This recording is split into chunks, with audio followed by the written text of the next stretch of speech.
Welcome to the Goods from the Woods. My name is Rivers Langley. I'm Sam Harder. And today we are so pleased to be joined by the Bay State Bruiser. Huh?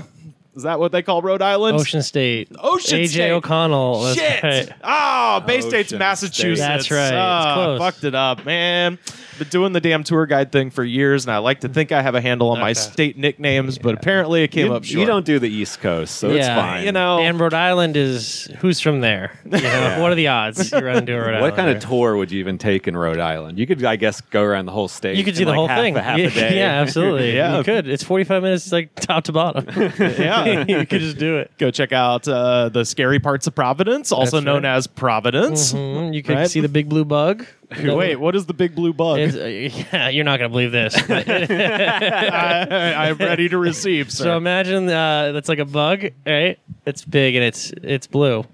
It's an ad for New England Pest Control, oh, okay. but it's become like a big deal Like around. a landmark. Like even if New England Pest Control shut down, I imagine they'd be like, "We'll keep the bug up." Oh, okay. It's like that white stag sign How- in Portland. Yeah, how Yeah. big is this bug? It's hard to say. You only see it like when you're driving on the highway. It's like on the off. Like but you can- billboard sized? Yeah, bigger maybe. Bigger. It's big. You look up Holy the big- shit. I'm looking at it. And then you know, like Christmas, they put like a Rudolph nose on and antlers and stuff. It's like a big deal around. Wait, which road is this on? It's on I-95. Yeah, if you're going I- to Providence. Yeah, like going up to Boston. Because I Boston. don't know if I ever stopped in Rhode Island, but I seem to remember this. Like on the trip that I was driving from. Of course you did. It's I was a big blue driving bug. from Brooklyn to Boston in like 2019, and yeah, it would have been up 995. So because yeah. as soon as I didn't register when you said anything, but Well, as soon it's as got I the saw mask it, on there. See. oh yeah, Yeah, the COVID mask. I Oh, like God. these people. Rhode Islanders are pretty chill. all right, Yeah. hell yeah. You don't want to catch COVID from a fucking insect. That'd be terrible. No, not this bug. He's got a mask on. And they're going to kill it with chemicals, too. He's boosted and floosted. Don't worry about this bug. Well, I want to dive right into our ungodly concoction today because, just when I thought, is the well running dry? Is there really going to No. be one that is so funny? I think there's definitely going to be room for intense things and trippy hippie things. But it's like, is there going to be something that's like When you went- comedy driven, pure comedy? Who cares? When you were going to get this downstairs, I was telling AJ, I don't care what the listeners think about this segment. It's my favorite segment of the podcast. Oh, by no. far. And it's probably Rivers, No, too. it's mine. I'm not talking about the listeners. I just mean, I just mean how much further is the energy drink industry willing to drive dude. this car? They're going to have to, die. Every chemical in energy drinks is going to have to be illegal before they stop. They're never going to stop. They're going to launch a Monster energy drink into the fucking outer space with Elon Musk or something. And we're going to drink it. Yeah, and then they'll auction it off. And it'll get you fucked up for some reason. It'll get you jacked. Space dust. That Honduran energy drink, I gotta say. Yeah. That well- thing fucked me up. And it was one of those things where Crofton was kind of joking about it. And then later I was like, I do feel like extra on edge. And then I went out to do comedy. And usually I was like, I don't know, I'm probably going to come off this caffeine I'm on. Let me buy an energy drink. I took one sip of that energy drink and I was like, I'm going to throw up. That's how still on caffeine I am from that energy drink. It got me loaded. I was jacked. For this one, I would normally ask a rhetorical question, but I'm gonna ask someone else to come in here and ask the question that we're gonna ask here. So let's see. Want to try one of these pineapple jalapeno drinks? I will try It's got that. CBD in it. No THC, though. Okay. It's got my face on it, too.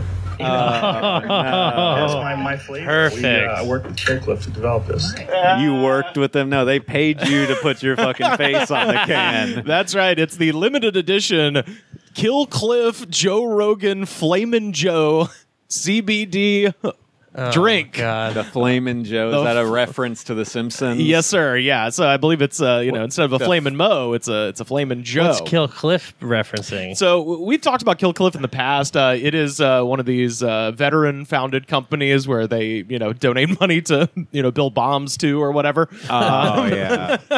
Veterans for bombs. Yeah, more veterans for more bombs. We didn't see enough out there. Yeah, and we talked about this before. I've never answered the obvious question, which is who is Cliff? Uh-huh. Is it? Oh, yeah. This is... Is it the Cliff of your mind that you're wishing to vanquish, or is it like a guy named Cliff? Has the Blade Runner / Metal Gear Solid font. Yeah, hell yeah. And then it's got Joe Rogan's face on the side, who his face is turning into a pineapple. Yeah, that looks like somebody who saw Joe Rogan once and then had to draw him from memory. Maybe a pineapple once. Yeah. Yeah, that looks nothing like Joe Rogan. Yeah, it's not. They're like, hey, can we put your name on this? We'll say it's your face. We put a really generic face on here. Well, they sell the T-shirt. They're very confident in this design. You can buy that particular Rogan image on the shirt, and they do have a fist gripping a microphone. Yeah, so this will make us better at comedy. Yeah, absolutely. Good. Yeah, that's good. This is the description from the Kill Cliff website. Straight out of the mind of Joe Rogan and right into your drink hole. Ugh. Experience this one-of-a-kind spicy pineapple from out of this world. It's pretty much like having a luau in your mouth, and all your taste buddies are invited. Taste buddies. So crack one open and prepare yourself, because you're about to embark on a journey to the deliciously unknown, and all systems are go. 3, 2, 1. That's when you crack it open, Sam.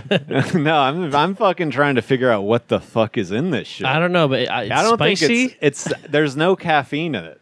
There's no just straight up caffeine. There's electrolytes. Sam. No. This is the CBD version. But this is vitamin B12, niacin, riboflavin. A lot of this stuff is in the energy drinks we drink. Yeah, I'm thinking this is like a half and half speedball type situation. Well, It gets you up and down. yeah, at the same time. So this is the CBD version. They have an energy drink version too. Oh, okay. So this one is for after your workout when you're trying to chill, man. You know, all my workouts involve drinking a soda before and after. To be fair, they this is- definitely involve CBD. Yeah. Oh, yeah. And THC. If anything, the THC has stopped me the past 2 days. Well, we got this great new company, Hurricane Labs. Shout out to Hurricane Labs. And they gave Send us free shot. They gave us some edibles, and oh boy, Wait. will those stop your workout? What is is that the? It's a brand. Oh, okay. It's this guy in Michigan Okay. who he's like, I'll knock you on your ass. And it's like, yeah, because it has 250 milligrams of weed. And it does. And, He's right. and you know what? He ain't lying. He's right. He's correct. We've lost 2 days to that shit. This is the first thing we've done in a while. Shout out to him. It's still Sunday morning in my head brain. right. Yeah, and this is a quote from the man himself. People are more concerned than ever with living a healthy lifestyle. My advice is to relax and pop open a Flamin' Joe. Oh, Chris. Asked and answered, Joe Rogan. Ooh, I didn't know this was an ASMR. Yeah, pod. we do have a segment. I'm walking We over got it. all that Joe out of there. There you go, AJ. I know I have There a you famously go, sensitive Samuel. mouth, so this would be tough with the spicy. Oh yeah, This it's is spicy. and AJ doesn't really drink any sort of caffeine or anything. Well, there's no like that. caffeine in this. There's so- B12 though, which is just Yeah. that shit is what they put in like those fake diet pills just to get you Yeah. jacked up. Yeah. It smells like poison. It doesn't smell that bad. It smells like Red Bull or something like that. It smells like a pineapple kind of. Yeah. I actually don't hate it. It's not like a thing I'm gonna buy again, mainly because it was $7. And it's What? and it's limited edition. You can't buy this anymore. Yeah. Okay. I don't know if it was $7. But shout out to AAA Liquor over at the corner of First and Vermont. I don't know if it was $7 because I bought it from a small liquor store, or if it is because of the I'm CBD or the markup for Right. Rogan Okay, or what. here's my thing. Take a sip and then let it wash off the sides of your tongue. Yeah. There's a horrible taste that comes right after that. Seriously, do it. I'm not. I mean, I'm experiencing it. Yeah, I suppose.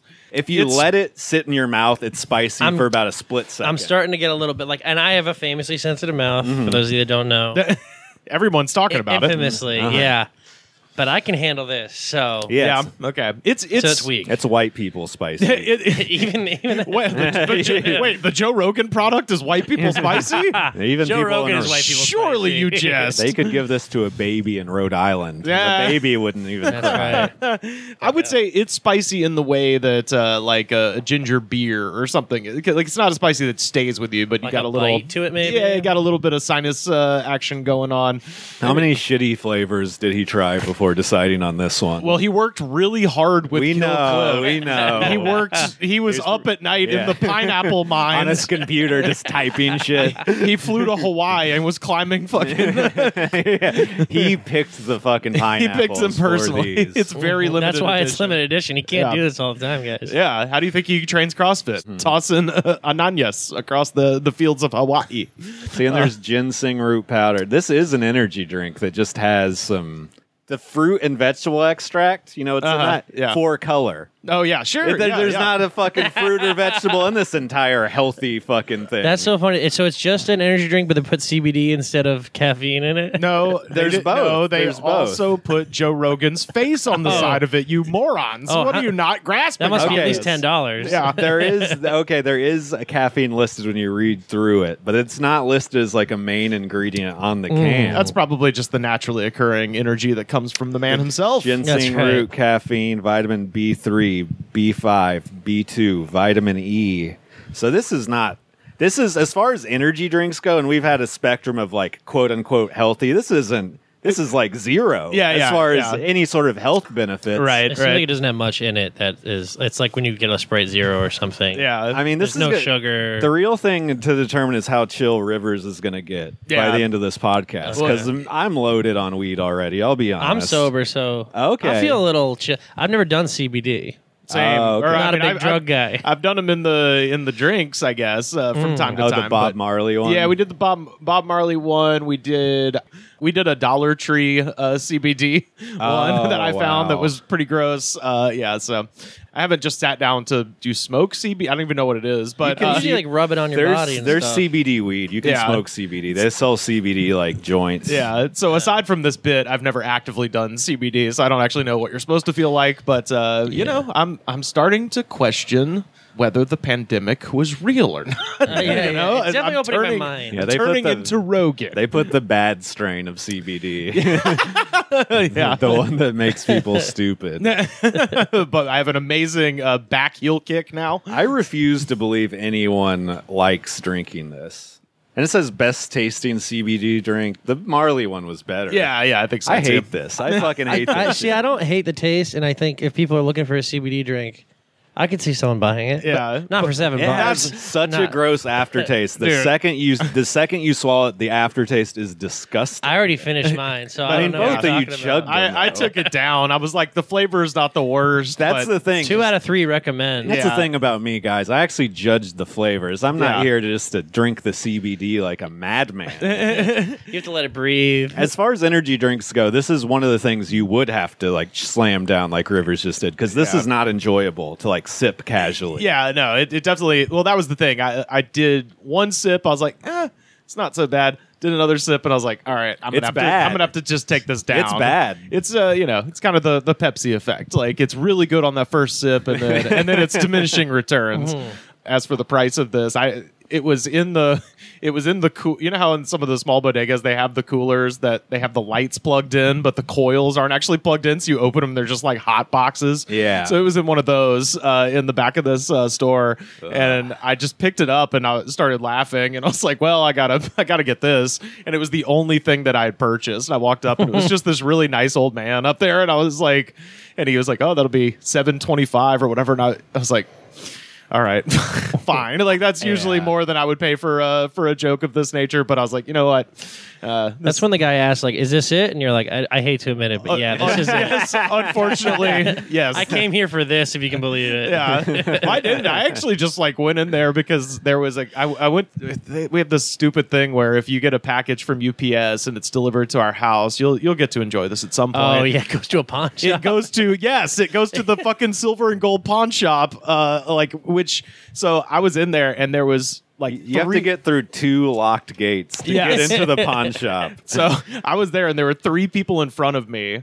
And the first guy was just screaming at the guy where he's like, "Bro, I come." And he's like this Russian motherfucker just screaming at the guy about, like, he's like, "You told me the 23rd. I was here on the 23rd and I could have paid it then, but you told me to come back later." And the pawn shop guy's just like, that didn't happen. That did not happen. And they're just at loggerheads, and there's already like another 2 people in front of me. I was like, I'm just gonna walk around this liquor store and see if I see any funny energy drinks, and then walk to the back to that hot box. I was like, damn glad I stopped in. Your spidey sense was going off that day. Yeah, something about it. There was nothing else of note in there, but in the back there was 2 of those left, and I immediately texted our Goods from the Woods heavyweight champion Justin Morales and was like, haha, look what I found. And he was like, oh, get me one. And I had already left. I was like, shit. So damn, gotta go get it. Sorry, Justin, you walked to the house 30 minutes too early today. Yeah. So, but anyway, that's I don't know. This is horrible. I'm starting to taste the aftertaste. If I'm being honest, bad. It's fucking shitty. And Rivers is drinking coffee, so it's definitely like covering like the mixture of the coffee and the energy drink is horrible. Yeah. But I've been just sipping the energy drink, and and I rarely say this. This is a avoid at all costs. Yeah. Okay. Price not good. Yeah. And for what you're getting, you don't want to be caffeinated and on CBD. No. Okay. Then you're just normal. Yeah. I mean, it just negates the whole point of taking either of them, I feel like. Yeah. This is for like a Joe Rogan guy who's just like, yeah, I like to get fucking fucked up. Because the can also has like the same like kind of imagery, like dab. There's UFOs. Yeah, UFOs. There's like psychedelic dripping yellow oil, like it's cool. dabs You can or just something. It's cool. It looks cool. Yeah. It does It's look what cool people like. It quote unquote has his face on it, which you should take a picture of that and post it online. I'll look this up.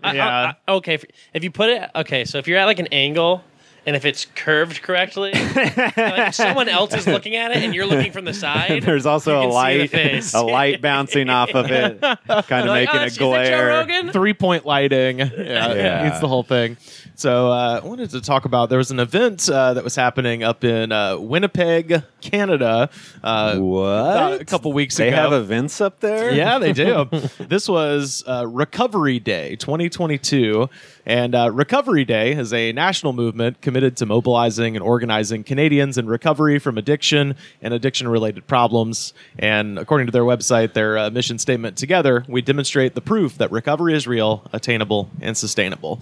And so they had this little event, and they had a lineup of entertainers. So I was just going to run down the lineup, and just stop me if you hear anything interesting. Sarah Guillemard, who is a Manitoba Legislative Assemblywoman. John Oriclo, who's the Deputy Mayor of Winnipeg. Tony Dennison, the star of The Closer and Major Crimes. Got some of the stars of Canada's Drag Race.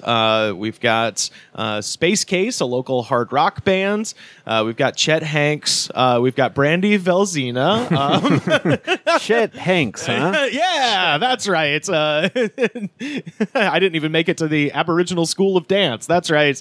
It sucks that he got listed above them. He doesn't deserve that. Is he? Wait, is this? This is the fail. This is Tom Hanks' son. But his other son. This is the fail son of Tom There's Hanks. a famous son. Yeah. There's actually, now he's working on, I guess, 3. This is, I would say, his infamous son. He's got a younger son named Truman, who's been in a couple of big movies and stuff like that. And then obviously he's got Colin right there in the middle. He's got Chester, also known as Chet. And Chet, we've documented on the show many times. He's been through his stage where he was going to Northwestern, and he was trying to be a rapper, and then he got into trying to be a singer, and then he went back to being a rapper, and then he started being interviewed while putting on a very heavy Jamaican patois accent. And keep in mind, he was on a ton of pills or something the entire time. That's why he's at recovery. Yeah, well, exactly. So here's the thing. Recovery is possible. He's going down this classic hack trail of drug addiction. Yeah. I'm a musician. I'm a musician now. I'm So last summer, he declared a white boy summer. That was which and then was shocked when people were like, "Are you a white supremacist just white boys? now?" Yeah, and he was like, "No, I mean for everybody or something." And then less than a year ago, he got sober, and now he's speaking to a recovery event, which is exactly the type of person you would like to speak at this. Someone is like someone who's been there. They put in 9 months into their sobriety. He's someone who there's a good chance of a relapse because his whole life it's been a struggle. Yeah, he hasn't had things go great for him. I mean, he was born into just a fucked up situation. Oh yeah, well, Things clearly haven't gone right for him, to be fair. Like, you say what you want about how easy his path was or whatever. He fucked it up, so... Yeah. he did say in an interview recently that he did not have a strong male role model growing up. No. Well, I mean, Tom's out doing movies and stuff. Shade. Okay? Shade. You're We doing think- Sleepless in Seattle. You're not there for your kids. Well, every drug addict wants to blame their parents. Let's be honest. Do you blame yours? Yeah, sometimes. Yeah. So, and also keep in mind, this is this has been advertised as a family-friendly event. So boy. let's hear a little excerpt from old Chet Hanks here. And you guys got a problem with the word God? Raise your hand if you got a problem with the word God. You got a problem with the word God? Get the fuck over yourself. Youth pastor. Now, I mean who's that with cool. love, brother. Yeah. You want to drink fucking knockoff RC Cola or real motherfucking Coke? The step that led me to here on this stage talking to you guys is through the grace of God. Yeah, so he's at that stage now where he's super into the Jesus thing. Which I just want to say I was trying to defend Chet a second ago, and I immediately heard him talk, and I'm like, "Fuck that guy, Yeah. this rich parents motherfucker." Yeah, he had zero problems. I was like, his "Oh, you whole don't know life. what he went through. Maybe his dad wasn't there." It's like, "No, this guy sucks." I would be more convinced by his argument if literally all of his siblings weren't pretty seemingly well adjusted. Yeah, that's a good point. Yeah. Like older brother, different mom, granted, but still killing it. Younger brother on the rise as a young actor. Could have taken that train very easily. Although apparently they did put him in the TV show Atlanta for one line. Oh, that's funny. Did he shout say out. White Boy Summer? No. That's the one line. Yeah, that's what they just need him to say that. No, it was like a funeral service for like a Trinidadian woman, and then it like cuts to him and he's talking in his accent. So how you know Sylvia? Oh, Sylvia used to care for Sebastian. Oh, serious? You know, Sylvia was my babysitter too. Wow. It was a sad day. But she'd be happy we're out here, you know. So, you grow up in Trinidad? Or Jamaica? No, it's Trinidad and Tobago. And no, I'm from Tribeca. Oh. Your accent is so strong. Yeah, everyone says that. But when they So ask they were him just if like he's making fun of him on yeah, exactly. They hired him to be a joke about to be a himself. parody of himself. Yeah. And speaking of which, Take your kids, watch your fucking mouth. So he's Come on up here, clearly buddy. fucked up right now. He is not sober at all. You don't think so? No. I thought he was just an asshole. I mean, he is. See, I'm used to this shit, you guys. He's Part slurring of his my language speech. for the children, but I speak from the heart and I speak bluntly. This sounds like If a you don't want your YouTube children to be comment. exposed to profanity, then just take them somewhere else right now, respectfully. Well, I didn't share that with anybody. I tried to blend in and not have anybody. I never advertised that shit. I don't want anybody to know because I just wanted to be treated like everybody else. But I'm telling you now, and if you guys are looking at me right now and you're thinking, oh man, he probably thinks he's so much fucking better than me. Fuck this guy. Like that kook that was up here a few seconds ago. Keep in mind, there are people standing near the stage, but there are literally 3 people huddled around one phone, Oh, like yeah. For 6 those- feet yeah. away from him. For those of you at home, this looks like, imagine an event's going to happen tonight. yeah. And this is like a sound check of people, just kind of a spattering here. And like 3 people are like, how did I end up I got here a little early. Let's see what they're doing. And like, it's just like, yeah, they haven't set up the seating yet. Yeah. Like, they're like, they just let him go up because they're like, just get him out of the way. He's clearly not. My favorite Not well. My favorite thing about this, and much like the RuPaul's Drag Race in America, Canada's Drag Race is fucking massive there. So what I imagine happened, the drag queens had a big crowd, and the second they were done, everybody went to go get a hot dog.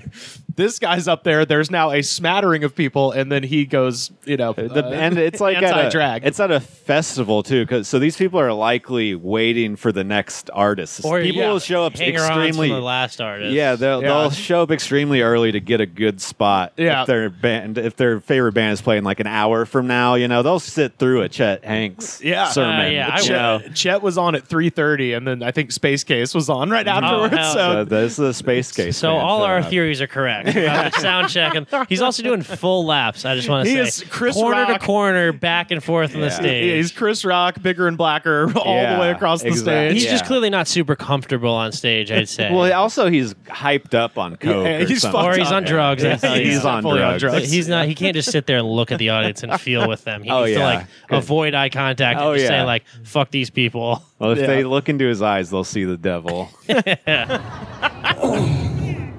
I don't care today. I don't care. If you think that about me today, I don't care. It is what it is.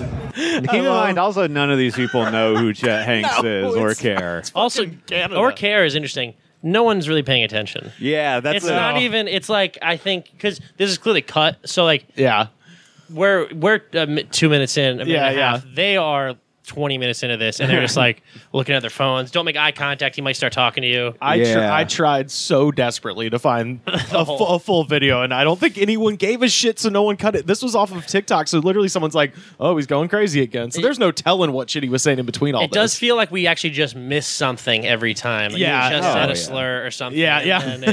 Because they're like, "Okay, I'm going to film because he's going to say it again," and then he just says like, "And I don't give a fuck." Yeah, you know? And you're like, "But wait, about what?" Yeah, this is the time. The time is right now. The place is right now. And I don't care. This is how I talk. If that offends you, I apologize. Yeah, that guy is, as a guy who's been fucked up before, that guy is fucked up on you are the drugs. resident expert. Yeah. I just love what he's like, today is that today. Like he says today twice. He's sounding like one of those like rappers who's going to start the track with like a motivational little speech but they didn't plan before the anything. drums really come in. Yeah, or a rapper that hasn't done many live shows. They don't really know what to say in between. And there's just no music at all though, so it's just all the like, hey, you people, is the word God offensive to you? I love that youth pastor like in your face. Especially since I think people in Canada care even less about God than in America. I don't think they're as like fucking in your face about it. I would say if he was going to do it anywhere in Canada, Winnipeg would be the venue. Yeah. If he's trying to pull that shit in front of the godless Quebecois, then he can get right the fuck out of Montreal. But does it offend you? They're like, no, just shut up. But yeah, I was looking up, just seeing what he'd been up to recently, because I hadn't really checked in on Chet in a while. Why? you Because and it the makes you rest of sad every time. Rivers Langley and the rest of the whole world. You've actually checked in more than anybody I know. I was only 40% sure he was Tom Hanks on when you mentioned his name. Him and Tom and Rita had a very tense dinner in Malibu, and Rita Wilson was apparently crying the entire time. And there's just pictures of them and like paparazzi pictures. Yeah, and so like Tom is like sitting as straight up, like as you can imagine, just staring daggers at him. Chet is vaping, and Rita Wilson is crying, and you're like, okay, let's just but yeah, and then also he's an anti-vax guy now. No, which considering his father was literally the first guy to get COVID, that's very funny. 2 years later, where you're like, your dad was patient zero for COVID. He was the first guy that got it. Celebrity zero. He was celebrity zero, definitely. That was the people. He got COVID, and then dumb people were like, "Okay, I'm going to take it serious." And maybe now. it's real. If I can get to Tom Hanks, it can get to me. I thought it was just idiots and poor people that got it. This matters now. And does he still have social media, or has it been taken away from him yet? Yeah, I think this is from his Insta. Hey guys, so just checking in. Look, I've been kind of on the fence about this for a while. That's why I've never spoke on it. But with the amount of people that I know recently that have gotten COVID, and with like the numbers rising, I think it's important for me to say, like, I got the vaccine. I think everybody should. I think it's really important, like, that we all do this just as like citizens, as Americans. We have to look out for each other and get this shit under control, guys. So like, I suggest to all my followers, you guys set an appointment and get the vaccine first thing. Psych, bitch. If it ain't broke, don't fix it. I never had COVID. You ain't sticking me with that motherfucking needle. It's the motherfucking flu. Get over it, okay? If you're sick, stay inside. I'm tired of having to, okay? Why are we working around y'all? If you're in danger, stay your ass inside. I'm tired of wearing a motherfucking mask. Jesus, Chet. Jesus, Chet. How long ago was that? So that was last August. Okay, so yeah. was he claiming to be clean at that point? Yeah, I believe that's either like right at the beginning or right at the end. Probably. I would tend to think maybe towards the end of the bender before he started. God. Yeah, got the God thing going. How do you believe in God, but you make your mom cry at dinner in Malibu? Oh, that's right. God would be pissed at you. Yeah, well, he also posted a TikTok where he just it was just his head was just streaming with blood, and he said that his ex-girlfriend had stabbed him in the head. Oh my gosh! And it was real blood as far as I could tell. I'll be honest. You shouldn't stab people in the head, but it seems like it only seems like pieces of shit get stabbed by their ex-girlfriends. She's in. They always have it common. You're like, good for her. She's in the video. You can hear her in the background where he's like, yeah, my girl stabbed me in the fucking head. She's like, no, I didn't. And she's like, you pushed me. And that's when the video cuts off. And you're like, this guy needs to be get her out of there, taken away. Yeah, he's taken away. Yeah. Yeah, lock him up. Lock him up. Yeah, lock Chet up. Does he have any other future dates for events? Oh, good question. Advertised? Shit, I don't know. Because coming to a theater near us? It seems like he's selling himself as a public speaker. Or you think he's going to become a stand-up soon? I mean, yeah, why not? That's the next step. His dad knows all about it. You run out of options. It's only stand-up in Miami left for him. Well, he was trying to go viral. He wasn't. I don't think because he was posting after the White Boy Summer thing. Mm-hmm. He just kept trying to go viral. Yeah. So I don't think he would do stand-up because you have too much of an instant feedback that he wouldn't like.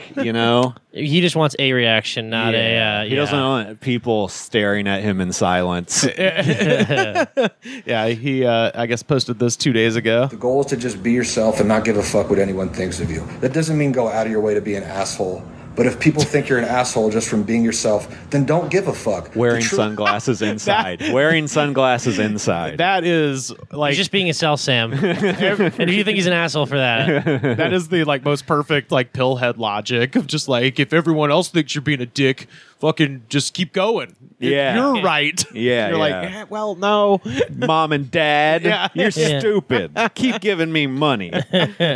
I'm doing the right thing, Mom. That's why you're crying because you want me to be a failure, like Colin and the other one. Yeah, Truman, the other one. He calls his brother the other one. Yeah. Shout out to at y'all's roommate _wrestle trash for sending me that, as well as at Kung Fu Cornelius. I got 2 dings on Chet early 2 mornings ago. So yo, big up the youth them way out of Kingston. Me wake up this morning and me see the thing turn up. Internet gone mad. Respect, you don't know. Me soon forward a yard. Booyaka, booyaka. So I'd like to now continue my odyssey down the rabbit hole of insanity that is What Are the Odds? The autobiography of the MyPillow guy, Mike Lindell. Let me see that. Is this one of the things that changes? Yeah, it's a hologram, a holographic cover. It's definitely the coolest part about the book. It's an autobiography. Yeah, and he's basically saying look, I look happy, but also I'm a stern piece of shit when I need to be. He used to be a crack I was going to say, read the title. From crack addict to CEO. Oh, no. Yeah. Well, I'm glad he got better. Yeah, so now we see the best case scenario of a Chet Hanks type, he scams people with a pillow company. Right. A bottomless addict who can at least put on a decent front instead of a very poor one. I don't give a fuck. So we think Mike Lindell's on drugs still? Get the fuck over yourself and sleep on one of my pillows. Yeah. Does that offend you? I don't give a fuck today. Yeah. Well, he was able to stand on stage at the Corn Palace in Mitchell, South Dakota for over 12 hours during his cyber symposium. So He was at least 12 hours sober. We know that at one point. Oh, no. I'm saying that would be the time for Adderall for standing on stage for 12 hours. That's why I would do it, yeah. Dane Cook has never even done that. He's an asshole. But, so, our friend, shout out to Hobo Eddie, sent me the book, and there are 44 chapters somehow, so I've been doing 11 chapters at a time. This is chapter 12 through 22, and this one, the first installment last week, it was basically just a list of fuck-ups. Like, imagine your dumbest friend wrote a book about all the times he fucked up and then threw in a bunch of incredible lies. And it's one of those things where, like, if somebody's just lying at you, you're like, keep going. At least I am. That's how I'm wired. I'm like, I want to hear it all. Like, this is obviously bullshit. It'll stop the train if I stop you. So keep going. And I gotta say, this one is mostly concerned with, because where we last left off, Mike had gone from what he calls soft coke to crack. So he's on the hard now. Yeah, so he had just smoked his first crack rock at the end of chapter 11, and then in chapter 12, this is the crack year. So we're talking like the year 2000 through about 2006. And it is also the card counting years, and it is also the MyPillow invention is kind of what comes at the very end. Of course, he says he can count cards. Yes. Yeah. What a piece of shit. He's almost died multiple times. Yeah. Oh, he's had the mob leave a Hardee's bag with a threatening note at his house. He's had all of these things. He and Dana White have been thrown out of every Vegas casino. They don't let him go back. When we last left off, he was owning a bar called Schmitty's in the middle of nowhere in Minnesota, and he starts losing his regulars to a competitor, and so he decides to take all of his points from gambling in Vegas and start taking his regulars to Vegas with him. And they are still abandoning him in droves, and he seems very mad about this. Fun detail, I had been reading the book, and then I was like, I can't read any more of this shit, because so much of it was about card counting and like the strategies and shit. So I was like, all right, can I steal this audiobook from somewhere just so I can just sort of sit here and absorb the boring parts? And found the audiobook. It's free on his website. So you can just download it as an MP3. So I was just sort of like glazing over as he starts talking about his card counting days. But apparently at one point he spent 40 days in Vegas, winning about $300 a day for 40 days straight. So very similar to Jesus, 40 days in the desert, which I feel like that couldn't be a coincidence. And that's not that much money. Yeah, it's really not. It's a good, I'd love to make $300 a day, don't get me wrong. Yeah. But if you're trying to start a company, that doesn't add up. Unless he's doing that for a lot longer than 40 days. Yeah. Scraping away, tightening his belt. Yeah. But one of the things he's pissed about is he started like a softball team for Schmitty's, and his competitor Floyd's, a lot of his regulars are joining their softball team. So he gets... I can't believe people don't want to be around this guy. Join Gary's Old Town Tavern just to fuck him over. But he gets pissed and puts a sign on the front door of the bar that says, "For all my friends and family and bartenders who are on the Floyd's team, I would prefer if you didn't come in here till the season is over." So he bans... Friends and family are abandoning him. He bans... Chet Hanks knows all about this. But imagine your family, someone in your family has a bar or whatever. And you start playing for the rival softball team. You don't even work at the bar. This is another one of his lies. If this were a movie, I'd be like, what the hell is going on? Why would they... you could just stop being on his softball team, but they're like, no, we really want to stick it to this guy. Right. I really hate my uncle. And also, why does he know what his patrons are doing? I understand there are barflies that you would get to know, but generally you're like, how is he sitting there? They're all at Floyd's, I know it. Yeah. Well, they're playing for the softball team. They played against the championship. I guess that's true. He shows up and there's 0 people on his team. He has to forfeit every game. Have 30 players. Mom, what are you doing? She's like, I'm playing third base for Chet. Floyd made a better deal. What can I say? He's hanging out. He's handing out the high profit contracts over here. But he is, even as of the writing of this book, still seemingly mad. It was like, I took you guys to Vegas and you still joined his team. Look, I think he probably deserved whatever he got here, but I'd be mad too. What I'm saying, this is a crazy thing for our family to do. Yeah, none of this happened. So. Right. Fuck. Why am I getting so invested? This is a story that makes no sense because it's not true.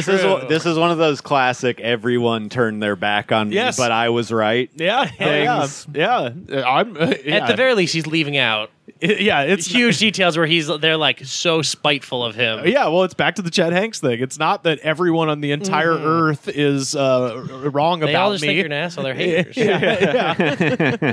Mom's a hater, dad's a hater. I'm going to smoke twice as much crack just to show you. He has an incredible quote here. Crack was incompatible with running a bar. Crack requires secrecy and cunning. He's like bragging about being a crack addict. Yeah, he's still on crack. He's still fucking on he's crack. Like, hey, I'm against it or whatever, but it did take a lot of cunning for me. It's the only smart guy. Only a big strong man could have done as much crack as me. Like, I guess he's right if you have money and a house to go to, but I would not describe most crackheads as secret and cunning. It's impressive to Pretty be functional, I guess, on crack, but it's not like, don't brag about it. Yeah. At one point, he gets called by a family friend to stage an intervention for another guy. That's how secret he is with his crack use. Well, that's he the thing. only does it in a closet with no one else around. Well, no, he says in it, he's like, and they knew I was an addict, and they still invited me to do it just because I was the best at convincing.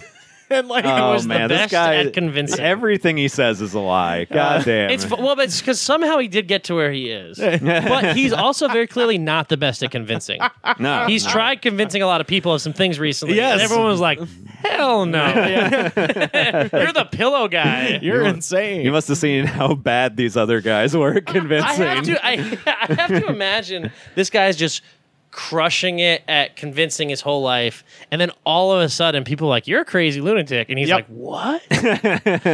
He's built an empire on bullshit, and he's like, this works for me, and then all of a sudden people are like, no, and he's like, what? Wait, no. Well, you sound like my mom joining Floyd's softball. Well, that's the thing, he is the American archetype of that like huckster bullshit guy, but eventually the tread goes off those tires, and people are like, "Oh yeah, you're fucking nuts." The car only rides for so long. Yeah, but yeah, the guy that he staged an intervention on did go to rehab, but then later, and I'm quoting from the book, he came out as a full blown crack addict with nothing left to lose, and I was like, just I'm coming out, and he's just fucking smoking out of a light bulb.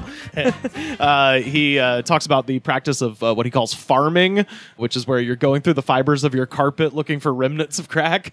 So he was on his hands and knees. He said he was like going back and forth like he was like a plow or something in a field looking for crack nuggets. That's believable. That does sound like crackhead behavior. It definitely. But definitely. it's just so and there's sad. and the thing is, there's not crack in the carpet. He smoked all the crack. He's hoping he's going to find a fucking morsel. Well, we are, young Daniel Magden did smoke a dab off the floor. That's true. So but he was farming. Yeah, that wasn't like carpet, though. Yeah, that's true. Yeah, that's true.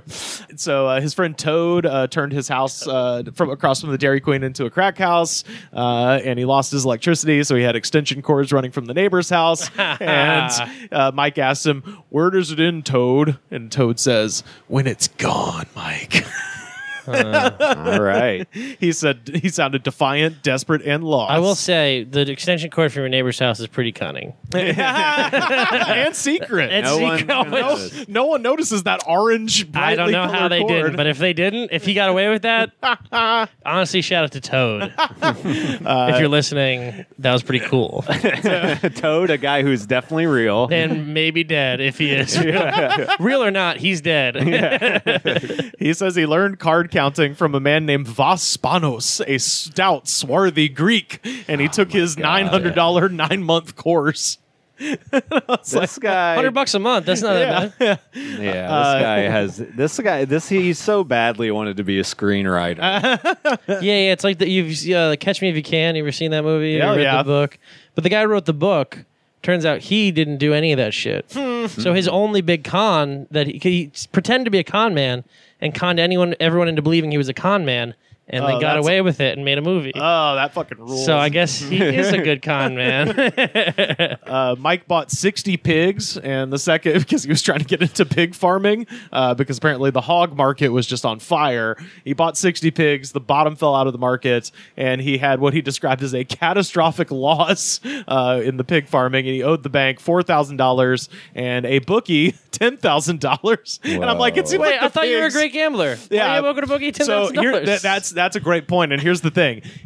according to him, when it comes to card counting, he is able to beat the house by about a 1.5% That's huge. advantage. I don't right? think that's his claim. But when it comes to betting on sports, he's a degenerate he gambler. is the worst. So he lost $10,000 on 5 baseball games over a weekend. I'll say this. I know that like professional poker players, a lot of them do bet on sports. Yeah. And they do end up, fucking up that way. Yeah. So sports betting is like considered the easiest type to I think get into. a lot of people, like these guys are just really good at math or whatever. And then they, but they're like just in reading people and stuff.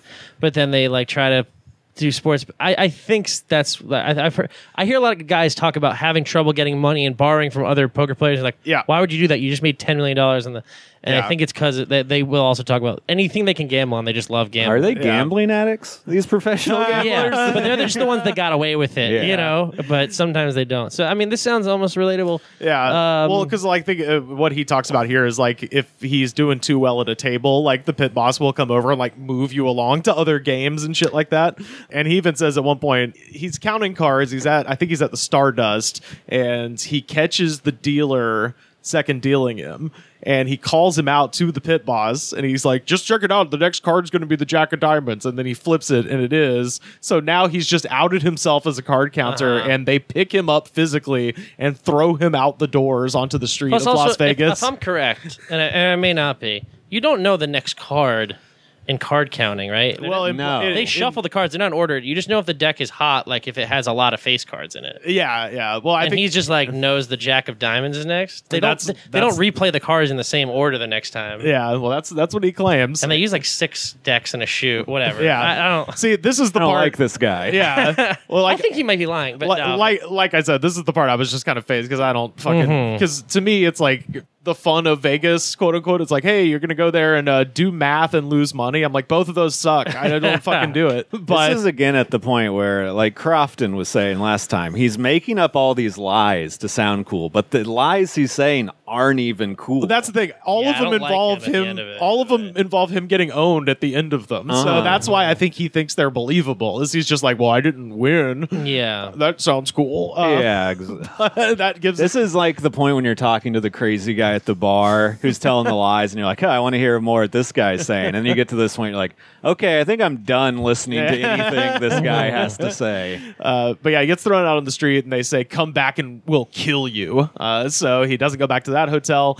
He instead goes to another hotel where he starts playing slot machines, and he's done 2 pulls, and then there's a kid that walks in who's just turned 21 years old, and he's with his parents, and they're like, hey, can we get on that slot machine? He's like, oh, sure. And the kid does a pull, and the kid wins $1.5 million. Cool. So if he had just pulled one more time, he would have been out of his financial such a nice troubles. Guy. And he claims that the kid's name is Tommy Bananas. Okay. Yeah, of course it is. So I would also not want to tell this guy my real last name or first name. I think you should drink beer while you read this book because it is just a guy at a bar telling you bullshit stories. Yeah, hell yeah. And the beer helps in that case. He loses all of his money on a riverboat in Kansas City, and then as he's driving back to Minnesota, he gets lost in like a sketchy neighborhood, and his camper shell falls off of the truck, and 2 guys come up with a gun, and they're gonna try to rob him. And he's like, guys, I've only got $6. I'll give you $3 each if you help me put my camper shell back on my truck. And they did. Oh. Isn't that crazy? Wow. And then you're such a convincing guy. He's cunning and he's sneaky. Secretive. Yeah. He had $8 actually. Well, he was holding out with the robbers that are helping him out. Well, no, but then they like leave, and he yells at them. He's like, "Take your $6," and then they're like, "No," and then he goes, "Please do coke with me," and then they don't, and so then he has to drive back to Minnesota, having not done coke with cool robber teens. What a fucking! He had to do all the loser. coke himself before he drove home. That sucks. That's a crazy type of cokehead to be giving like free coke, and people are just like, hell no, dude. I know. Hell fucking no. It's like they try to rob him, they end up feeling bad enough for him to help him out. And then he tries to, as he's leaving, they're like, hey, stay and hang out. And they're like, No. We just helped you. We don't want money. We don't want your coke. We just want to be away from you. At any cost. Please. We did everything you asked. Just stop talking to us. He takes his children on a fishing trip with his friend Troy, and then another guy named Alex shows up and is like, hey, you guys want to do some crack? And so he smokes crack in the woods, crouched down with these two guys while he watches his kids fish by themselves. That's believable, yeah, actually. Sad time. It's a real crackhead story. Later... yeah, that's the only believable one. Yeah, I was high on crack around my kids. Yeah, okay, that checks out. The only thing I believe so far, he did crack around his kids. His friend did the extension cord thing. That's crackhead. Yeah. I don't know much all about his crack. friends abandoned him for different softball all his friends teams. fucking hate him. And he's cunning and sneaky. I believe that. He's with his friend Gary looking for coke in the hard streets of Memphis, and they pick up a kid named Tony who's sitting on a pile of dirt. And God, what a fucking terrible liar. What a just god awful. There's nowhere to sit except for this pile of dirt. Just a pile of dirt and here. it's 3 a.m. too, so you know. I've sat in a pile of dirt. At 3 a.m. though? No. That's not dirt sitting hours. That's dirt laying hours. That's right. Yeah, that dirt. I go to sleep on a pile of dirt at that point. That dirt's cold at 3 a.m. You got to sit on it like 6 p.m. when the sun's going down. It's nice and warm dirt. Yeah, or sun's coming up. Yeah. They go find some other guy with what he describes hard eyes who gets in the car, and he has to talk him out of the car. They go to Tunica, Mississippi with $10,000, and then they end up just doing crack the whole time. That sounds believable. And then he keeps saying, what are the odds? At the end of every chapter. He gets pulled over by the cops with $8,000 cash, a burned spoon, and baking soda in his car at 11 a.m. in Memphis. And Tony, the guy from the dirt, gets him off the hook. He does some smooth talking to the cops, and they just let him go. Yeah. Yeah. It really seems like Mike, if all this stuff that he says is true, he doesn't deserve anything he's ever gotten. No. He's like, I failed and lucked my way in. I tripped upwards until I was here. He has to go to Hennepin County Jail because he had too many DUIs, and so he has to go to jail for 19 days. Too many DUIs. Yeah. What's the number? I thought one was too many. I think it's 9 or something like that. Yeah, he had a bunch. Well, he got a bunch of DUIs. That's too many. You're right. That is too many DUIs. The reason he got arrested is because he was like driving after they had canceled his license. The state of Minnesota was like, you are never allowed to drive again. And got pulled over they again. just canceled it. Yeah, like you are just not allowed. And so, but he does get work release, and because his work is at the bar, he just is chilling at the house with his kids, and his kids are like, hey, come play video games with us. He's like, I'll be right up. And then he smokes crack for 2 hours, fails a drug test, and has to go to jail. Yeah, you know all the work release programs where you can work at a bar that you're the fucking boss of. God damn, that's the thing. He's on crack when he wrote this shit because these are lies so bad you would have to be intoxicated to even think it's believable. The stories go from the guy at the end of the bar to just a guy on the street yelling at you. That you're like, okay, man, I helped you move your thing. Well, I feel like that's coming in the next 2 sections when he gets fully into the Jesus thing. That's when it's going to be the guy screaming on the street. He's going to be into Jesus? Oh, hell yeah. He loved Jesus. But yeah, he does his sentence, goes back to Vegas. A pit boss insinuates that he's wearing a wire, so he takes off all of his clothes in the middle of the casino, and they're like, they don't even throw him out. They're just like, Mike, you're a crazy guy. And then he's like, I ended up becoming friends with that pit boss. His name is Mike Johnson. He's one of my closest friends. His name is Gary Smith. He has the most generic name at all possible. You know, at first he thought I was an undercover cop, which many people have thought while interacting with me. His fake names are either the most generic ever or like Tony Bananas. Or it's either just a word he thought of or the most generic name. I would like to stop and take a second to point out that you do a pretty good Mike Lindell impression. Oh, thank you. Yeah, you've clearly been working on it. I've spent a lot of time with the man this morning listening to his stupid voice as he says all this bullshit. But he ends up having to sell his bar because he owes, I think it's like $50,000 to a bookie named Ed, who he describes as a short Asian man with a long fuse.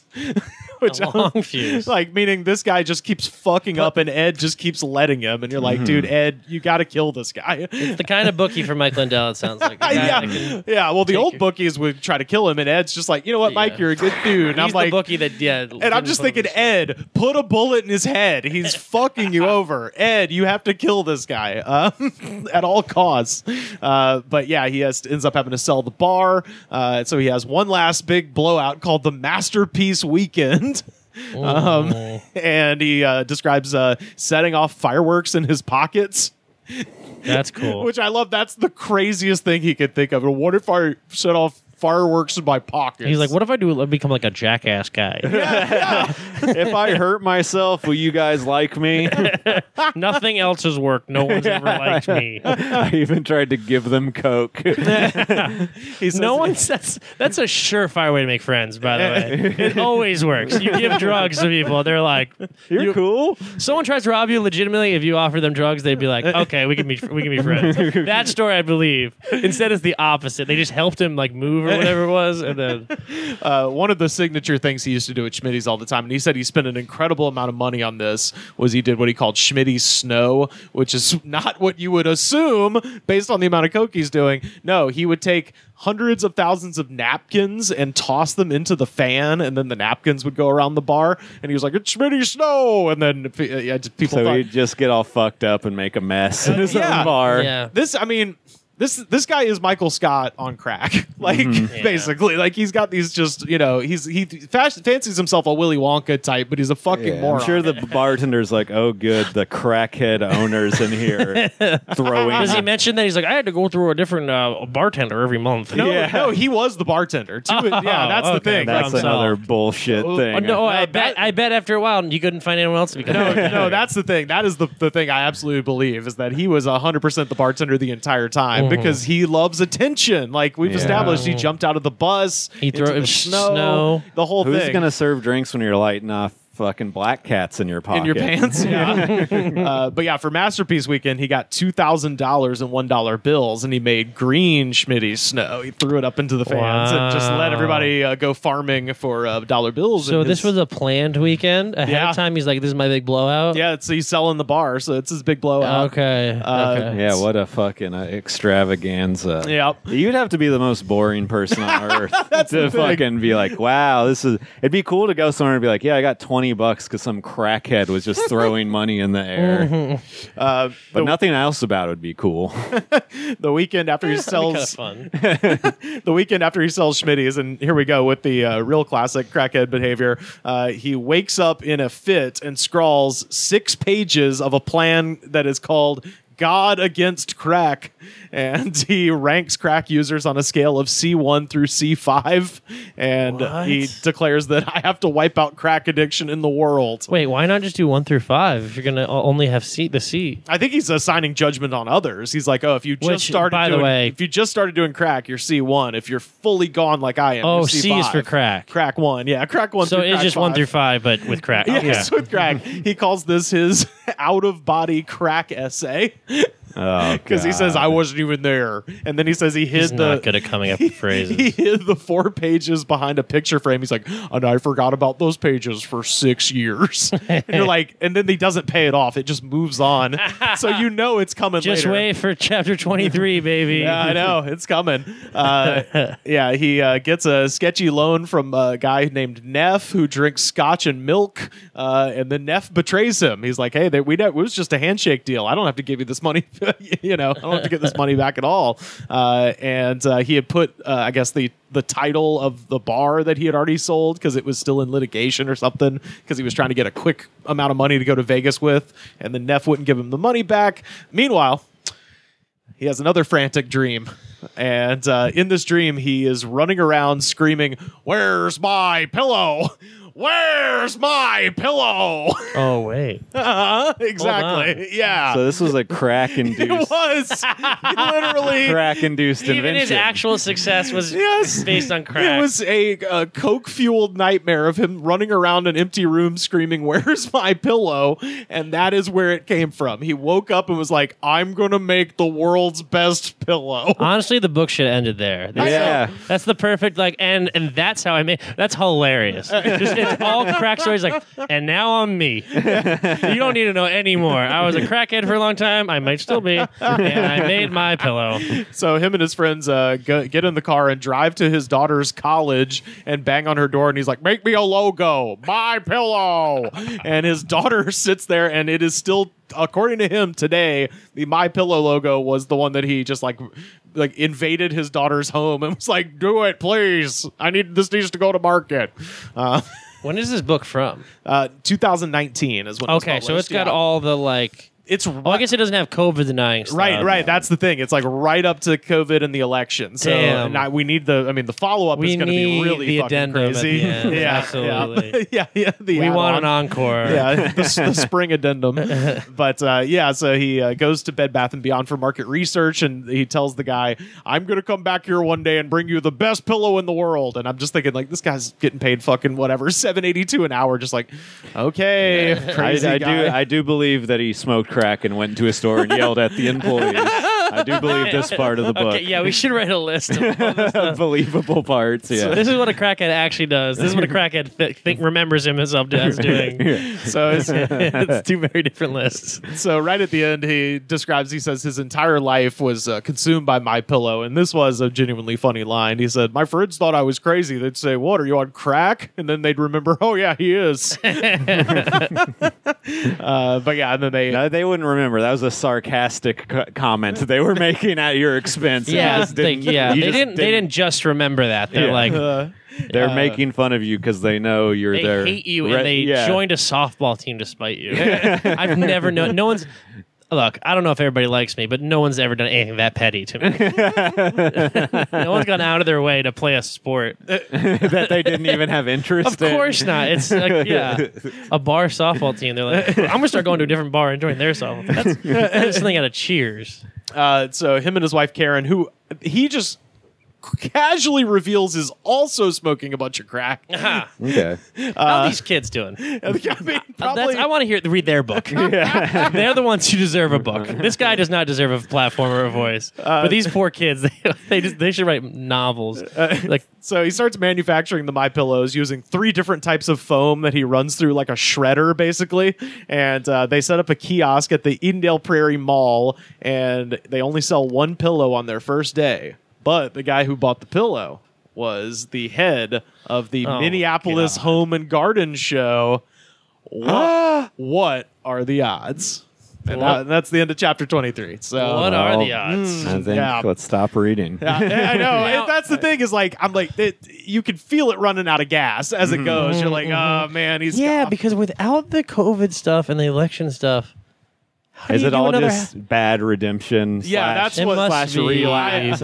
Man, doesn't have to be half the book doesn't have to be redemption. Yeah, you need to have most of it being struggle and then redemption at the end. I think I'm not a writer. Yeah, I don't know. I like I said, these segments I feel like are just going to get shorter and shorter as we get more into Jesus stuff because the last parts. Are you more than halfway through the book? Do you think? Are they short chapters from now on? Maybe. I don't know. We'll see. Has anyone tried a MyPillow? No, hell no. Because maybe it's good. So they probably are. They just like memory foam kind of. Yeah. I have slept on a MyPillow. Okay, it wasn't my house. It wasn't my purchase, and it sucks. My neck kind of did fucking feel bad the next day. Like damn. And I do not have very good pillows. And you're a huge Mike Lindell. Well, that's the problem. Your pillows are so bad when you sleep on a high quality, masterpiece, master designed pillow. It fucks your shit up. Yeah, the body has trouble adjusting. Yeah, it's like when you exercise for the first time or something. Bananas and blow. Bananas and blow. Stuck in like a banana, living on bananas and blow. So we got time for a couple of top threes. We'll just run through these real quick. Okay. First up, at Cincinnati Addy, top 3 favorite school lunches from grade school / high school. AJ, what you got? What's the Rhode Island Rhode cuisine? Island, it's like, I mean, it was all bad. I think we got in. I bet food is like somewhat healthy now for kids. Back when I was fucking a kid, woke cafeteria. Bullshit. I know. I wish because we had like bad pizza. and then like which was like top of the list. Yeah, I don't understand why everybody likes the pizza at school lunch. It's not my awful. school, dude. I don't think people even. It was just like there, but it was like, God, it was so bad. I can't even describe. Foot-long hot dogs. Ooh. Made out of rubber that you could tie in a knot. Allegedly, someone had done. I tried a few times. I think I might have done it. You could get it through the thing. I don't know how tight you could pull it. But on like regular sized buns, so you're just like so much extra dog. Protein. And then I didn't really buy anything in high school. Yeah. Which I think is when things probably got somewhat healthier. I feel like the footlong dog, eventually they just started having like every day. Yeah. And I would get it because it was like better than the other option. Mm-hmm. But so I guess I got to put footlong dog at the top. All right. Okay. Hate to say it. What else do they even have? Did they have like a signature dish, like where it's like, oh, this is? Yeah, I'm trying to think if there's like a big day, like Sloppy Joe Day. They didn't have that, but like that would be an example. Ooh, yeah. Ooh, I forgot about sloppy. Ooh, we didn't have that. Ooh, I like a sloppy Joe. God damn, I don't know. Might have to circle back to me. Okay, but, maybe I'll hear something and remember. But I don't know. This is too long ago. What you got, Sam? I mean, my favorite was the chicken tenders. Fuck yeah, those weird ones that are kind of shaped like I don't know Florida or something. They're all like have a weird nondescript shape, kind of, and they don't look like any body part of a chicken. No, definitely not. It's like the chicken beaks ground up into pink slime. That then I don't know. I thought the mashed potatoes that probably came out of a box were decent. Powdered mash. We had decent mashed potatoes, but that was never a meal. Yeah, I don't know what to even because honestly my mom did not. School lunch, apparently, once you get past a certain point, becomes more expensive than packing your own. $140 a day. So yeah, I mean, but for two kids, 2 pieces of white bread and some peanut butter, and you got yourself a sandwich. Exactly, so, and that's what my mom did. I did a lot of bagels with peanut butter on them. That's what I would. Yeah, that was like high school. And then my dad would just put like he's like you got to eat something before baseball, so you just put like a thing of cashews in my backpack. Yeah, like all right. My mom would do 3 slices of turkey and mustard on one side. Okay. And put sandwich bread around it. I never got into deli meats. She thought that was a substantial meal. 3 slices of turkey. And these are like the thin, thinnest slice you could get. Dude, lunch sucks when you're a kid. I know. They just treat you like Which is crazy because like you grow up and lunch is like fucking. I love lunch. Yeah. I get excited for lunch. I'm like, ooh, I get to have lunch. Hell yeah. When you're a kid, you're like, it's like a chore you have to do. Like I would just not eat half the time, which is crazy. Like look at me, I don't skip meals. But as a kid, I was like, you know what? Things would just stay in my backpack so long. Like I'd forget about them and then like throw them out later. Damn. Yeah, I feel. I really. I don't know. Maybe it's. Maybe I just love. I loved what they were throwing down at the Auburn City school systems. Number 3, Fiestadas, which were they're making an effort. So they had fun names. Yeah, it sounds like they were trying. Here's what it was. All it was that pizza that you're describing, which, by the way, there is, I believe it's schoolpizzarecipe.com, where somebody found whatever the recipe was that every public school in America used to that giant square pizza. Yeah, so it turns out the cheese is not cheese. It's like hydrogenated oil that's been curdled somehow. For sure. Yeah, so that makes a lot of sense. Yeah, but for some reason, the best version of that was what they called a fiestada, which is where they would cut it into hexagons, and it had the same hydrogenated whatever cheese on top with sausage and then taco sauce. So it was like a Mexican pizza. Or their like D-Lab attempt at it, you know. All right. But they were pretty good. We did have tacos sometimes. You know what? That's rocketing to the top of the list now that I think about it. I mean, there's certain foods that even at a school lunch level are like hard to fuck up, you know. They fucked up pizza though. So that's true. I don't know. Yeah, pizza's the easiest. I think our pizza was actually in triangles, but it was on like whole grain bread and somehow always felt dry. Like it was just hard to dry and soggy. It was like dry, soft but dry. It defied physics. You couldn't like it to finish it. Like it was like eating like a box of saltines, but that were soft. But yeah, number 2, as Sam said, I will say our chicken fingers were pretty fucking good. They were actually like real chicken fingers, and that is when I fell in love and have never fallen out of love with Texas Pete, because they would bring out just a giant Cambro of Texas Pete with a ladle. Oh, dude, they didn't trust us with any sort of sauce. No. And they had pretty good honey mustard. And they did chicken fingers every Friday. So Friday was Finger Friday. Damn, guys. Yeah. Finger Friday. And then number one, I've spoken about this before. This is like the last thing we did in 2020 before the world fell apart. I tried to recreate my favorite school lunch, which was chili day, because this is now set in stone the combination I must have if I'm eating chili, because they serve this, every month my entire schooling career. Chili, side dish, cinnamon roll, grilled cheese sandwich, what the fuck? Orange slices.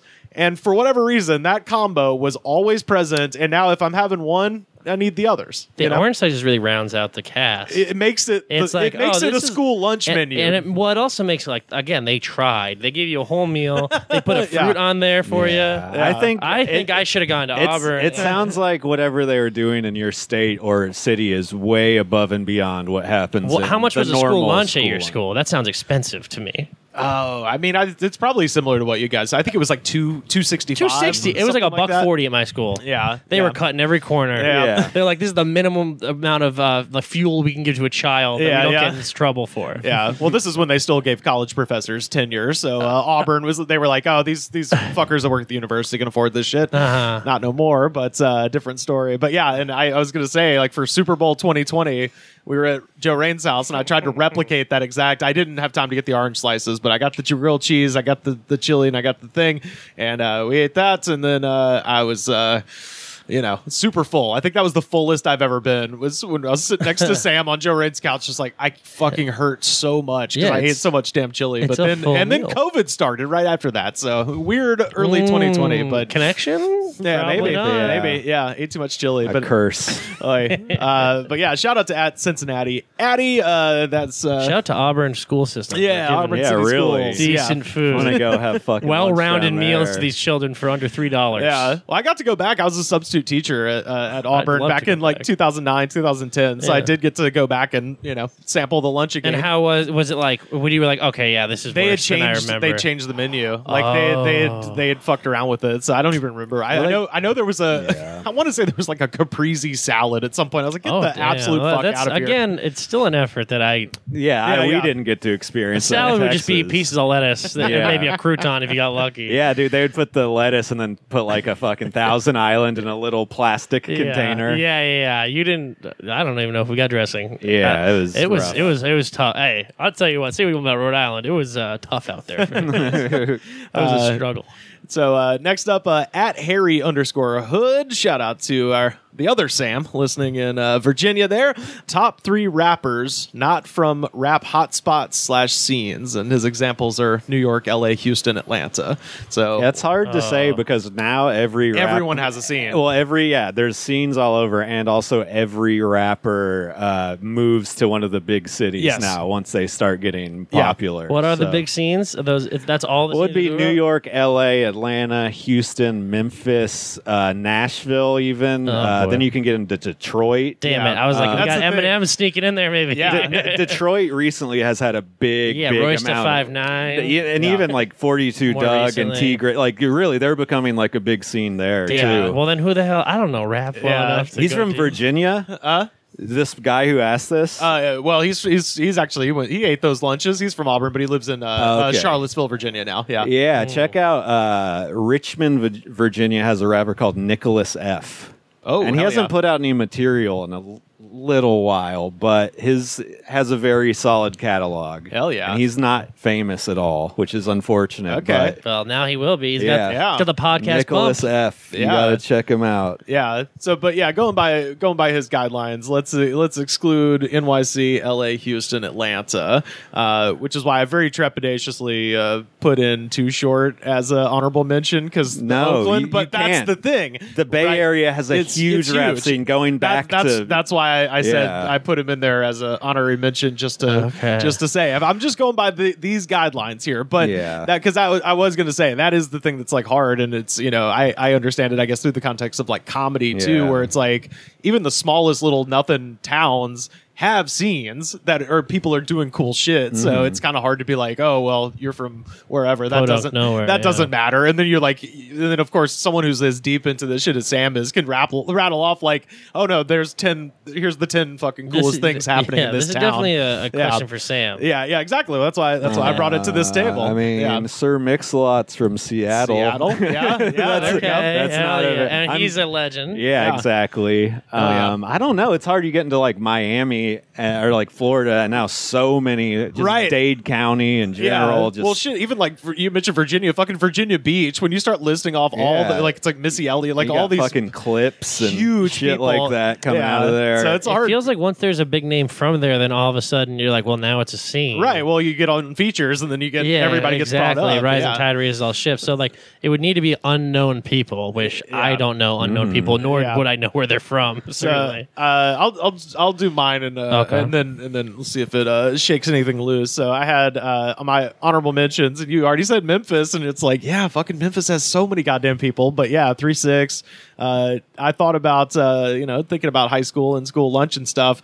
Biggest dude my senior year, because he was from Jackson, Mississippi, was David Banner, which again not a thing you think of, but then you start looking at all the people from Mississippi, and you're like, fuck, they have a really cool scene. And he is actually like a Memphis guy. Yeah.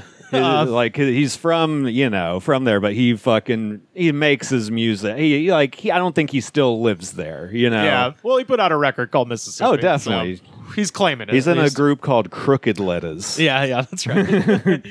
so all of them. Yeah. So number 3, hot out of Cleveland, Bone Thugs and Harmony. See, I was thinking of Cleveland too, but then they even have of course, all these places.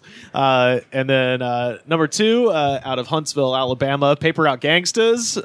Check out Fear and Loathing in Hunts Vegas. That's a fucking awesome record. G-Side. Yeah, G-Side and fucking all Jackie Chain. Yep. They have a scene. Yeah, I've seen. Yeah, G-Side played at the. What is now the Coffee Cat in Auburn, where I do the comedy shows when I go home, actually. So, and then G-Side is like, are they really underground? They have a song in GTA 5. Yeah, exactly. Yeah.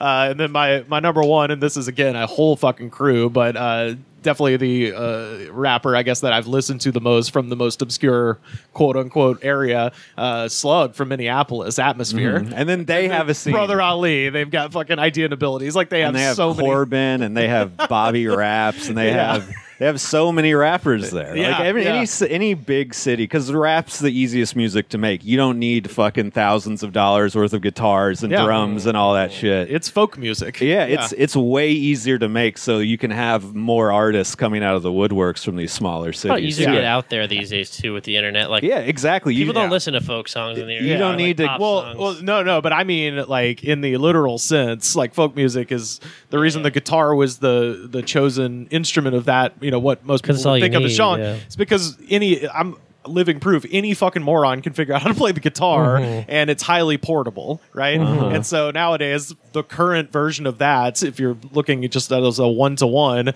is a kid with a laptop. It's a thing. It's no longer need the $1 million studio. It's ubiquitous. You don't need the studio. It's easy access. It is therefore music of the folks, music of the people. So you're exactly right. Yeah, it's very cool. Yeah, but like anything of that genre, very easy to make, hard to master, but nonetheless that there's scenes everywhere. Definitely. But it's cool as shit. But so I don't know. I listen to a lot of atmosphere in college, as most college students do. around your time, right? Yeah. but that also opened that door to like Brother Ali, who was fucking incredible, and like that then, whole like LP was in that group. LP, yeah. Oh, we had so much indie rap pouring into the radio station every day, so got to hear a lot of that stuff. Macklemore. Yeah, well, that was now you're talking my language. Yeah, he's Seattle. From Seattle. Yeah. That was after I graduated. That was after my time. But for counting Sir Mix-a-Lot, I mean, hell yeah. Macklemore's got more hits than Sir Mix-a-Lot. Yeah, he's a bigger artist. He's a bigger artist. Yeah. So anyway, there's good music happening everywhere. Find your scene and go check out some shows. Yeah, no small scenes, just small artists. That's what I say. That's right. 42 Doug, Nicholas F. Cuddy Rowe. I don't know. Where's Cuddy Rowe He's from? I think he's from Houston. Nowadays, when I see a rapper has paid for YouTube promotion, like sometimes you see a video and it'll be on the front page, but it has 4 views. I'll click on those now. Yeah. Because I want to see what it's like. Right. And sometimes it's good. Yeah, hell yeah. Such a pleasure to come home because I have a very special love for this city.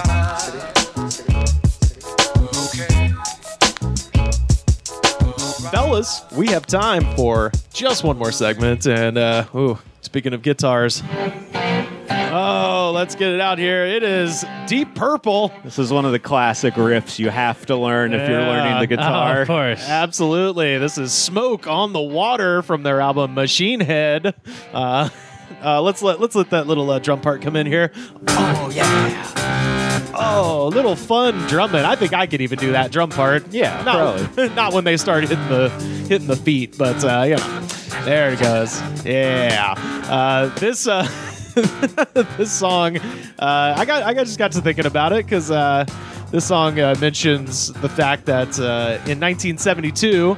A guy at a Frank Zappa show where Deep Purple was the opening act shot a flare gun into the ceiling and set the casino they were playing in on fire.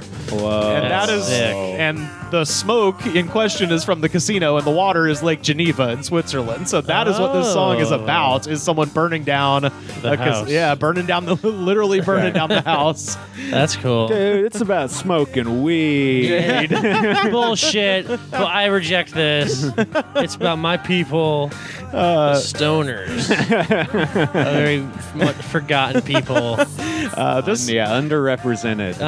That's why we got to make these energy drinks with CBD in them. Yeah, to let people chill know. everybody out, man. That's right. Do you guys feel anything?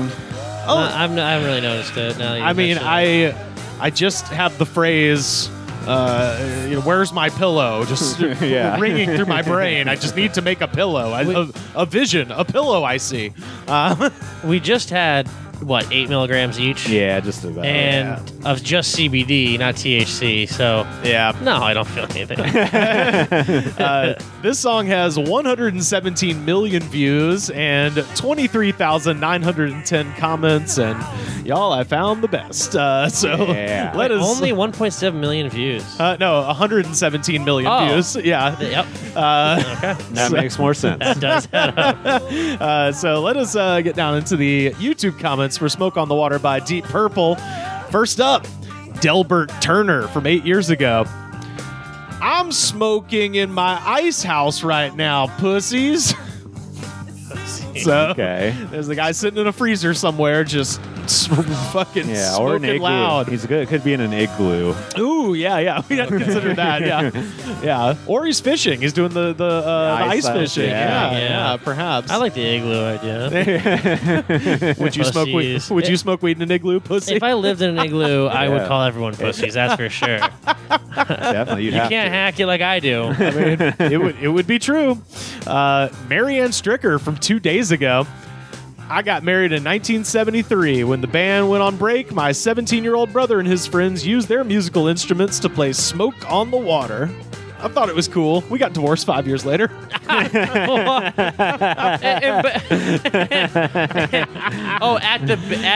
the wedding. Oh, yeah. Okay. I was like, this seems like two very separate thoughts. I got married. My brother did this thing.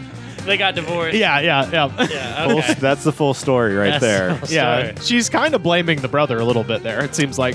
Yeah, only by 5 years. Yeah, if you hadn't have jumped on that stage and made an ass of yourself, we could have got the real band, but they broken up in 1973. So many people thinking about their divorces from 50 fucking years ago.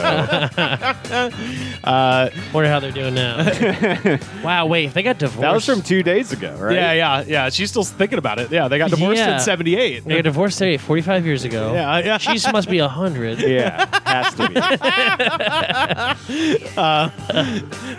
Caleb Priester from 3 years ago.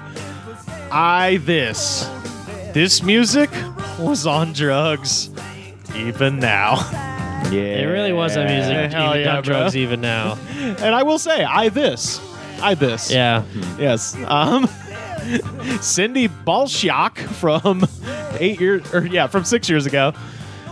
Remember this so well. They were here in Wisconsin in the mid-'70s at WJHS, and my best girlfriend and I made matching shirts. Holly Hobby tie-backs, and we wore really high, shiny black shoes, and we stomped to this song. Brings back good times. We were in the rockin' era. Had to keep dopers away. Assholes. You had to keep them away, fight our own battles. They smoked pot in the hallway of our high school. And if you narked on them, your car tires were immediately slashed. Shit. So were the teachers. You knew who to stay away from. Parents did not intervene. These fucking The potheads. 70s were so cool. Yeah. But also what's funny is, like, we're thinking, like, these people are saying crazy comments. Yeah, they're in their 70s. At least, right? Okay, if you were in high school... And they haven't talked to anybody if in you were days. If you were in college, if you were 20 years old in 1975 or whatever... Yeah. That makes you plus... Yeah, it's 40 like something 70, years. Yeah. You're an old. They're an old person trying to type on the internet. Yeah. Of course they're struggling. But also, this person is surprised that people got pissed at them for tattling on them. It's like, yeah, that's what happens when you tattle on someone. Yeah, I mean, I don't know, but the teacher's car tires getting slashed is pretty hardcore. Yeah, that didn't happen in my high this school. is a Mike Lindell type story. No parents intervened. I love that one. That's one of those things where it's like, I snitched on you because I was helping you. You were destroying your life. Yeah. Like, they have that mindset. Yeah. Uncle Bad Touch from 9 years ago. Oh, no. I don't like rap. Fast talking about fucking the police. It's not music. Where did you get that idea from anyway? Also, this is one of the most basic songs known to man. No skill or talent involved. The music also has no meaning. It's about accidentally starting a fire. You want meaning? Listen to Eric Clapton. I don't play guitar and I never will. But I do play the alto saxophone, if you're curious. The song is basic. It's used to teach beginner guitar lessons. You can't say that it's even remotely difficult for the guitarist. I fucking love this song, though. It just doesn't... I just don't think it's classic or difficult to play. I'm like, this guy does not know what he wants. Yeah. It was like, I hate rap music and this, but love I love this. I don't play guitar. I fucking hate the guitar. This is easy. Never tried it in my life. I do play the saxophone. Yeah. Which it is an easy song, famously. Yeah, sure. But shut up. Do you think that's what he does? Is he goes to rock shows and he's just like, playing the alto sax is so much harder than this. That said, this fucking rocks. Rap sucks. It's just too many things for one. This guy needed to make 3 comments, and he made one. I was comment. The physical therapy for my wrist yesterday, and NWA "Fuck the Police" came up on their playlist. Hell yeah. And I was like, hell yeah, for sure. We're in a doctor's office. They were ahead of their now. time. I mean, "Fuck the Police" is now like, people are just... I say Blue Lives Matter, but to each their own. Look, my Antifa doctor can think whatever he wants as long as he fixes my fucking arm. Wango Bango from 8 years ago. I could write way better fucking lyrics to this song, Smoke on the Water, than Deep Purple did. Yes, I'm saying my lyrics are better than Deep Purple's because it is a fact. Here are my new better lyrics that I wrote for Smoke on the Water, parentheses, better version. Hitler... I should wait for the chorus to sing this. Yeah, because he did the chorus. Yeah. And Hitler. Here you go. I already... Okay, yeah, sorry. Yeah, all right. And he says sung to the tune of Smoke on the Water. Yeah, this is it. Just so you know. Hang on. Hitler and Judas, right-wing Buddhist. Hang on. He's right. Hitler nudist, conservative Judas. And then I guess this is for the riff. He's like, I've got onion smells underneath my nails. I have dreams bigger than onion rings. Yeah. So he did it. He absolutely did a better song. Yeah, it was... I mean, I enjoyed it more. I'll say the second... It made me think. The second line, or whatever, I didn't like as much. Right-wing Judas, I thought was too far. Yeah. And you already mentioned Judas. He just kind of mixed things up. Yeah. But starting with Hitler is great. Hitler and Judas, right-wing Buddhists. That's a real pot song. Hell yeah. That's a real. Well, it's definitely someone who's very high On something. on Lighter fluid. I can write a better song. Hold on. I can write a better song. Right wing shoe. You can make a better pillow than this. Where's my smoke on the water? Got a couple more here. Eduardo Jr. from 5 years ago. Hey guys, I need a friend that likes to suck each other dick. Someone up for that? Contact me. Just kidding. Goodbye. Please kill me. I am a piece of trash. Oh, no. It's like, oh, hey, man. I was about to ask for his contact info. Is that one of those things where when some like crackheads like hanging out with the regular people, they're like, it'd be crazy if we got some crack right now. Just kidding, guys. Serious. Like, just kidding, right? We're all kidding, right? I'm surprised it wasn't like edited. Just kidding. You know, it's like, let's leave this out in the world for a little bit, see what happens, and then we'll say we were kidding when no one responds. Davis Graham Smith from 9 years ago. My dad was that guy with the flare gun. Ooh. He loves to tell that story of how he got loaded up and shot a flare gun at the Montreux Casino that night. Ended up inspiring one of the greatest rock songs ever. Too bad nobody will ever believe him, but y'all got a great song out of it. Nobody got hurt. It makes for a great bar story. Even if people seldom believe it, even with the ticket stub and pictures to prove. Ah, ha, ha, ha, ha, ha, ha. Wait. I wonder if he still has the flare gun. I want to see the ticket stubs and the pictures to prove. Yeah, what picture? Post Does that- he have a picture this of is him of his like, dad. pointing it at the ceiling? He's got his arm around Frank Zappa. Yeah. I mean, like, it'd be interesting enough, at least if he had the picture, or like the ticket, but like, post that on your YouTube channel. This is YouTube. Check his channel. Also, no matter what, it was a dick thing. It doesn't matter. No one they got happen hurt. to not die. Yeah. No one got hurt. Yeah. Dude, you fucking set a building On full fire. of people on fire. Yeah. Also, did you destroy the building? I mean, did Yes, it burned to the ground. Okay. Yeah. Fuck this No guy. one was hurt. People Makes just for a lost. great bar story. Yeah. Can't tell in that bar anymore. Yeah. Well, there's one less bar, but one more story. So No telling how much of Hitler's gold was in that Swiss casino. Jeez. And finally, Kimmy Miller from 9 months ago. Nothing like Machine Head from Deep Purple back in the day. Hell fucking yes. Album cover? Enough shit. I'd be 13 when Robbie had Like Others rocked the shit out of, but Ian Gillian, John Lord, all rocked out, still do. But damn, Robbie got Machine Head. Shit. Didn't even want to go to school the next day. Matter of fact, Dad knew what we cough, LOL, pops. Said stay home, check later, because of course he wanted to hear. Hell, he always front row center Grand Ole Opry, waiting for no show Jones year upon years. Finally did show. He woke my ass up. Graduation day, and we went to see George. Wake up, finally did not. Rocking chair, I cried, Miss George. Merle, cash, paycheck was ours. Yeah, on Country Dad. did you just have a stroke? I think so.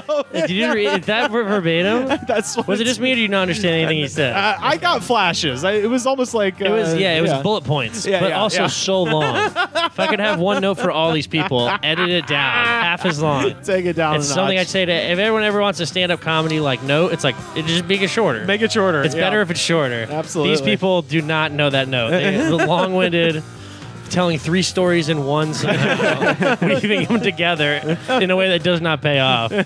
Just wait till Kimmy's book about how she invented, my screwdriver or That's some right. very basic thing. It's a Phillip head and a flathead to combine. Yeah, hell yeah. And that's Smoke on the Water by Deep Purple, our jam of the week.